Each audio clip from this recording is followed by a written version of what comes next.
औज़ुबिल्लाहिमिनश्शैतानिर्रजीम बिस्मिल्लाहिर्रहमानिर्रहीम। Dear students, अस्सलाम वालेकुम।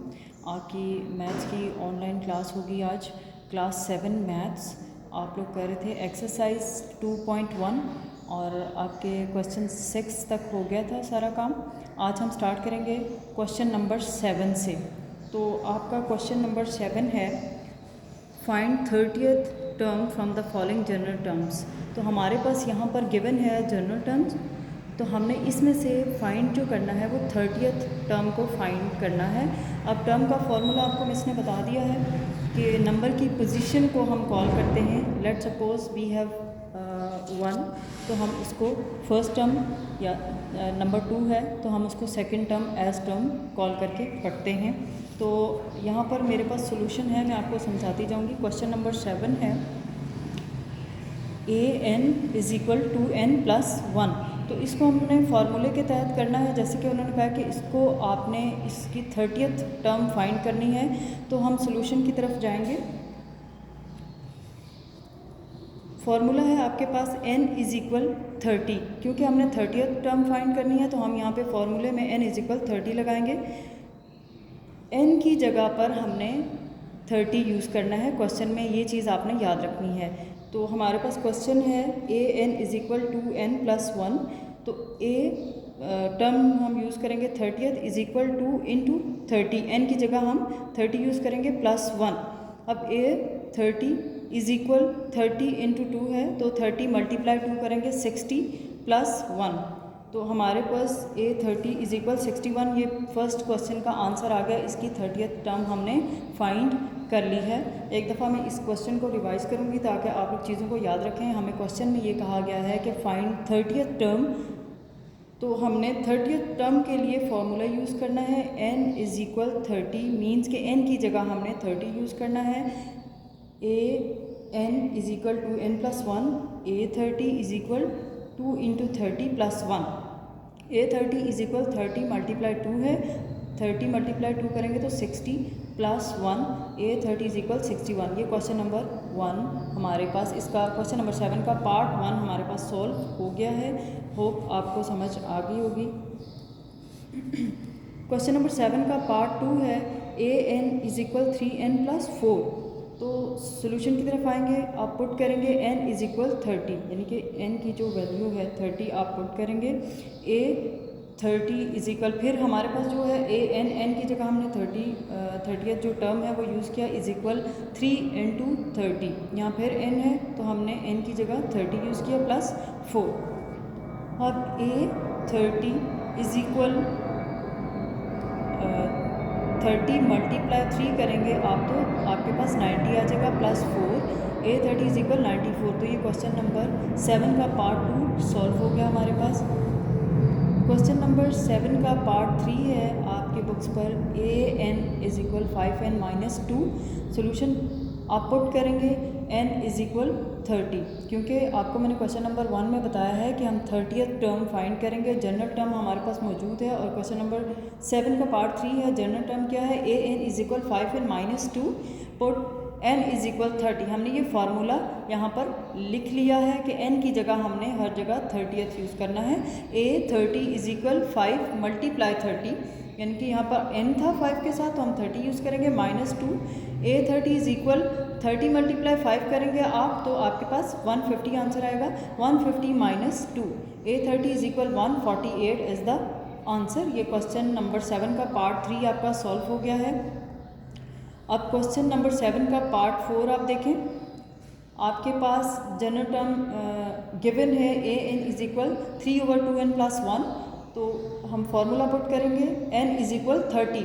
a 30th टर्म आप यहाँ पे लगा रहे हैं इज़ इक्वल 3/2 मल्टीप्लाई 30, n की जगह फिर हम 30 यूज़ करेंगे +1। a 30 इज़ इक्वल 3/30 मल्टीप्लाई 2 करेंगे तो 60, 60 +1, a 30 इज़ इक्वल 3/61। तो ये आपके क्वेश्चन नंबर 4 का आंसर है। 30th टर्म हमने फाइंड करना था इन क्वेश्चंस के अंदर, और उसके लिए हमारे पास फॉर्मूला ये था n इज़ इक्वल 30। तो आपने n की जगह पे 30 को पुट किया और इसकी वैल्यू मालूम की। तो क्वेश्चन नंबर 7 का पार्ट 4 आपका यहाँ पे सॉल्व हो गया है। अब हम आते हैं आपके क्वेश्चन नंबर 8 की तरफ। क्वेश्चन नंबर 8 है the general terms of the number sequence are given, list the first 4 terms for each sequence. वो कह रहे हैं कि आपके पास जनरल टर्म जो है वो गिवन है, नंबर सीक्वेंस गिवन है जनरल टर्म का, आपने उसके 4 मज़ीद टर्म्स ईच सीक्वेंस को मालूम करना है। List the first 4 terms for each sequence, her sequence के लिए पहली 4 टर्म्स आपने फाइंड करनी है। इस क्वेश्चन को पहले अच्छे तरीके से आपने समझना है, उसके बाद आपने सोल्यूशन की तरफ आना है। मैंने आपके लिए क्वेश्चंस सॉल्व करके रखे हुए थे ताकि आसानी से आप लोग इसको राइट डाउन भी कर सकें, आपको समझ आ सके। अगर आपने कुछ पूछना होगा तो आप टेक्स्ट करके पूछ सकते हैं। अब आपका क्वेश्चन नंबर 8 मैंने अभी आपके सामने रीड किया है कि आपके पास जनरल टर्म्स का नंबर सीक्वेंस मौजूद है, आपको दिया गया है, आपने इसका फर्स्ट 4 टर्म सीक्वेंस मालूम करना है। तो उसके लिए फार्मूला वही यूज़ होगा। आपने यहाँ पे फर्स्ट फार्मूला वही है लेकिन थोड़ा सा डिफरेंट है। आपने फर्स्ट 4 टर्म्स मालूम करनी है, इसलिए आपने n के साथ पहले फर्स्ट टर्म लगाना है। जहाँ जहाँ आपका n है वहाँ पे आपने पहले फर्स्ट टर्म लगाना है। आपका क्वेश्चन है an is equal 3n plus 5, n is equal 1, a first term is equal 3 into 1। ये अब 3 इंटू 1 क्यों है, 3 मल्टीप्लाई 1 क्यों है, यहाँ पे n है चूँकि हम फर्स्ट टर्म मालूम कर रहे हैं तो दैट्स वाई हम यहाँ पे 1 पुट करेंगे, प्लस 5 हमारे पास क्वेश्चन में मौजूद है। तो 3 मल्टीप्लाई 1 करेंगे, 3 1 3 प्लस 5 इज इक्वल 8। तो ये आपका फर्स्ट टर्म इसका फाइंड हो गया, फर्स्ट टर्म सीक्वेंस फाइंड हो गया। फिर हमने सेकेंड टर्म सीक्वेंस मालूम करना है, n is equal to a into 2 a2 term 2, यानी कि आप ये सेकेंड टर्म मालूम कर रहे हैं, इज इक्वल 3 इंटू 2 3 मल्टीप्लाई 2। यहाँ पे हमारे पास क्वेश्चन में n था, हम यहाँ पे सेकेंड टर्म यूज़ करेंगे, 3 मल्टीप्लाई 2 प्लस 5, 3 मल्टीप्लाई 2 किया तो is equal 6 plus 5 is equal 11। तो ये आपका सेकेंड टर्म सीक्वेंस मालूम हो गया। n is equal 3 a3 is equal 3 multiply 3, n की जगह फिर हम थर्ड टर्म यूज़ करेंगे, plus 5 is equal 3 multiply 3 9 plus 5, 9 plus 5 is equal 14। अब हम फोर्थ टर्म मालूम करने जा रहे हैं, n is equal 4, a4 is equal 3 multiply 4। फिर बता रही हूँ कि ये 4 क्यों है, n की जगह हमने फोर्थ टर्म लगा दिया है, plus 5 is equal 4 multiply 3 12 plus 5, 12 plus 5 is equal 7। 12 में जब आपने 5 को प्लस किया तो आपके पास 17 आ गया। तो अब हम यहाँ पे इसको मेंशन करेंगे, the first 4 terms are 8 11 14 and 17। अब आपका जो क्वेश्चन नंबर 8 है उसका पार्ट 1 सॉल्व हो गया है। इसके पार्ट 2 की तरफ आते हैं। पार्ट 2 में आपके पास जो जनरल टर्म सीक्वेंस गिवन है वो है an is equal 8n plus 2। तो अब हमने n की जगह वैल्यूज़ पुट करनी है, टर्म्स पुट करनी है, 1 first second third and fourth, और हमने इनका नंबर फर्स्ट 4 टर्म सीक्वेंस मालूम करना है। n is equal 1 is equal 8 multiply 1, क्योंकि हम फर्स्ट टर्म मालूम कर रहे हैं तो n की जगह हम 1 पुट करेंगे, plus 2 is equal 8 1 8 plus 2 is equal 10। अब n is equal to a second term 2 is equal 8 into 2, 8 multiply 2, why we have n, और हमने इसका सेकेंड टर्म वैल्यू सीक्वेंस यहाँ पे पुट करना है, plus 2 is equal 8 2 16 plus 2 is equal 18, n3 a3 is equal 8 multiply 3 क्यों है यहाँ पे n की हमने, अच्छा ये यहाँ मैंने 3 लगा दिया, यहाँ भी 3 लगाया, यहाँ भी 3 लगाया, ये 2 और यहाँ पे 1। मैंने आपको पहले बता दिया था कि हमने first second third and fourth number sequence इसका मालूम करना है। तो जहाँ जहाँ पे n है वहाँ पर हमने उसका टर्म यूज़ किया है n की जगह पर। यहाँ n की जगह 1, फिर ये सेकेंड टर्म n की जगह 2, यहाँ थर्ड टर्म n की जगह 3। सो 8 मल्टीप्लाई 3 प्लस 2 हमारे पास क्वेश्चन में जनरल टर्म में सीक्वेंस मौजूद है, इज इक्वल 8 मल्टीप्लाई 3 करेंगे तो आपके पास 24 आ जाएगा। इसमें आप प्लस करेंगे 2 इज इक्वल 26। तो ये आपका थर्ड टर्म इसका मालूम हो गया। अब हम आएंगे फोर्थ टर्म की तरफ, n is equal 4, a4 is equal 8 multiply 4, n की जगह हमने फोर्थ टर्म पुट किया, plus 2 8 multiply 4, 8 4s are 32 plus 2 is equal 34. So the first four terms are 10, 18, 26 and 34. तो ये आपके क्वेश्चन नंबर 8 का पार्ट 2 सॉल्व हो गया है। अब क्वेश्चन नंबर 8 के पार्ट 3 की तरफ आएंगे। सोल्यूशन मैंने इसलिए करके रखा है कि आप इसको राइट डाउन कर लेंगे और बाद में आपको समझने में आसानी होगी। क्वेश्चन नंबर 8 का पार्ट 3 हमारे पास जो जनरल नंबर सीक्वेंस दिया गया है वो an is equal 5n² plus 1 है। n इज इक्वल 1 हम फर्स्ट टर्म मालूम करने जा रहे हैं, तो सो n की वैल्यू की जगह हम फर्स्ट टर्म पुट करेंगे, सेकंड पुट करेंगे, third and fourth. a1 is equal 5 multiply 1 square, 1 का स्क्वेयर है तो 1 1 जा 1 ही होगा हमारे पास।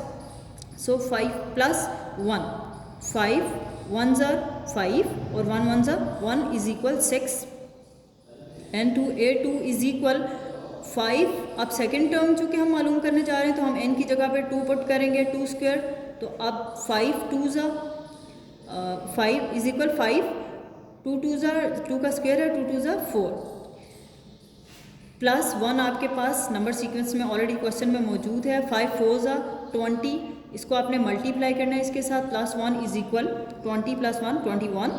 आप थर्ड टर्म मालूम करने जा रहे हैं आप a3 इज इक्वल 5, n की जगह आप थर्ड टर्म पुट करेंगे, 3 स्क्वेयर आपके पास पहले से मौजूद है, प्लस 1 इज इक्वल 5। अब 5 3 जा, अच्छा पहले आप इसको देख लेते हैं कि 3 3 जा 9, अब प्लस 1 आपके पास क्वेश्चन में मौजूद है। अब 5 मल्टीप्लाई 3 45 प्लस 1 इज इक्वल 46। अब फोर्थ टर्म मालूम करेंगे, a4 is equal 5 multiply 4 square plus 1 is equal 5, ये वाला 5 आप यहाँ ले आए हैं। अब 4 का स्क्वेयर है तो 4 4 जार 16 प्लस 1 आपके क्वेश्चन में ऑलरेडी जनरल टर्म सीक्वेंस में मौजूद है।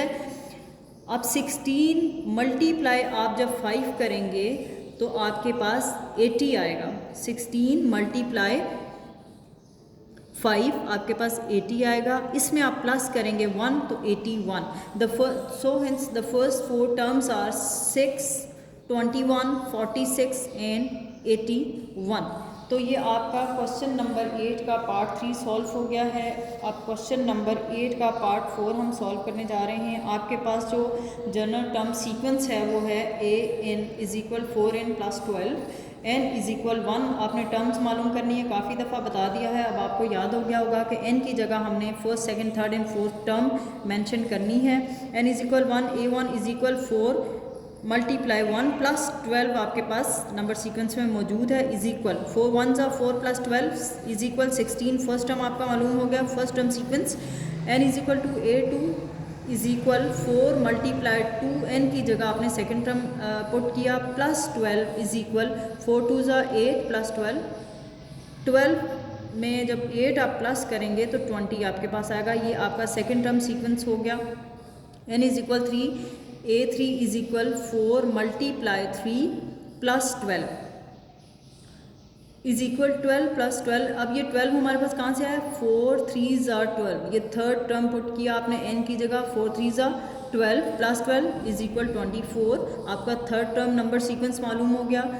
n is equal 4, a4 is equal 4 multiply 4, n की जगह फोर्थ टर्म आपने लगा दिया, plus 12 is equal 4 4 are 16 plus 12 is equal 28। So the first four terms are 16 20 24 and 28।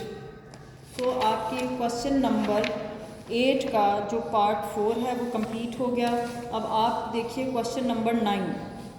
Question number 9 में पूछा गया, कहा गया कि a plant that is 17 centimetre tall grows 2 centimetre each week. एक पौधा जो कि 17 सेंटीमीटर लंबा है और वो बढ़ता है हर हफ्ते 2 सेंटीमीटर, यानी कि 2 सेंटीमीटर ग्रो करता है वो हर हफ्ते।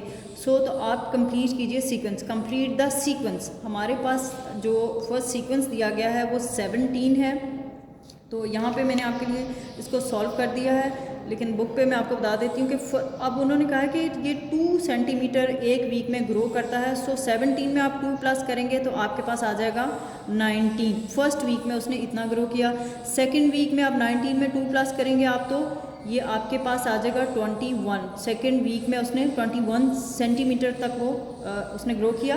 अब थर्ड वीक में 2 प्लस आप 21 में करेंगे तो 23 सेंटीमीटर। सो बी पार्ट है इसका, how tall will the plant be after 3 weeks. तो ये होगा 23, ये देखिए 3 वीक्स में वो कितना टॉल हुआ, कितना उसने ग्रो किया, तो 23 सेंटीमीटर।